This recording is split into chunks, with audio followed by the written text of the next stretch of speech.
रासपाका सांसद हरि ढकालले के बोलिदिए आज कार्यक्रममा साथीहरू? यो सिंहदरबारको नाम चेन्ज गरेर अनामनगर दरबार राखिदिउँ भनिदिए। त्यो कुन हिसाबले भने, कुन सेन्सले भने? आफ्नै सरकारको यो विरोध गरे जस्तो भयो, बालेनकै विरोध गरे जस्तो भयो। यस्तो नभन्नुपर्ने हो। केही दिन केही महिना अगाडि एउटा बेला चाहिँ एउटाले भन्थ्यो नेपालको झन्डै फेर्दिउँ। अब भोलि यिनीहरूले यो देशको नक्सै बदल्दिउँ अथवा यो नेपालको नामै चेन्ज गरिदिउँ पनि भन्लान् है।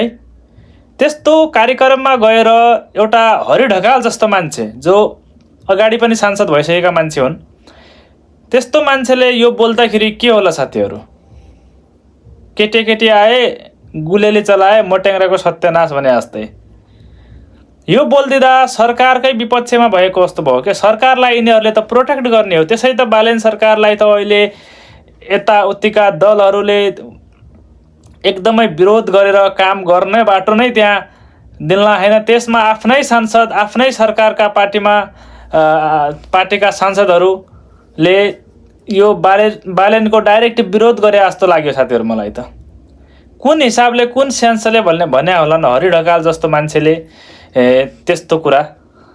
अब सिंहदरबारको नाम नेपालमा सिंह छैन, अनि सिंह नभएको कारणले सिंहदरबारको नाम सुहाइएन, अनामनगर दरबार राखौँ भने यिनले। अब यो कुन हिसाबले भने हान? बालेनले सिंह जस्तो गर्जिएर एकदमै काम गर्न नसकेका हुन् कि? बालेन कुनै ठाउँमा चुकेका छन् कि? अथवा सरकार नै चुकेको छ कि? सिंह जस्तै गर्जिएर, सिंह जस्तै एक्टिभ भएर काम गर्न सकेको छैन कि? त्यो हिसाबले भनौँ भन्दा पनि यहाँ कुरा मिलेन साथीहरू। सिंहदरबारलाई हटाएर अनामनगर दरबार राखौँ भन्दाखेरि त्यहाँ पनि त्यो मिल्दैन। कुन हिसाबले भन्छन्, के बोल्छन् कार्यक्रममा? यस्तो कार्यक्रममा यिनीहरूले बोल्न जाने होइन नि।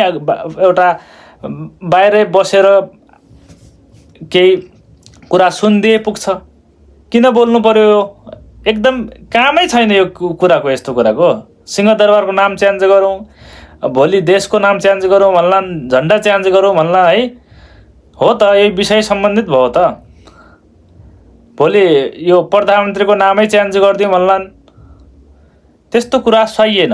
अब रासपाका सांसदले आफ्नो सरकारलाई फुल्ली सपोर्ट गर्नुहोस् हो मेरो सुझाव है। फुल्ली सपोर्ट गर्नुहोस्, अनि मात्रै देश बन्छ। तपाईँ आफ्नै पार्टीका सांसदले सपोर्ट गर्नुहुन्न, जे पायो त्यो बोल्या छ, जहाँ कार्यक्रममा गया छ, त्यसरी चाहिँ सरकारको यो हित विपरीत तपाईँको पनि त्यहाँ ठुलो हात हुन्छ साथीहरू। त्यसकारण सांसद भइसकेको मान्छेले चाहिँ अलिकति ठाउँमा के कस्तो बोल्ने हो भन्ने पनि सिक्नुहोस्, पहिला बुझेर बोल्नुहोस्।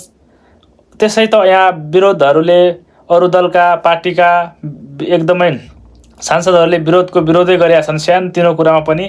त्यहीमा तपाईँ त्यही आगोमा घिउ थप्ने कुरा नगर्नुहोस्, मेरो सुझाव हो।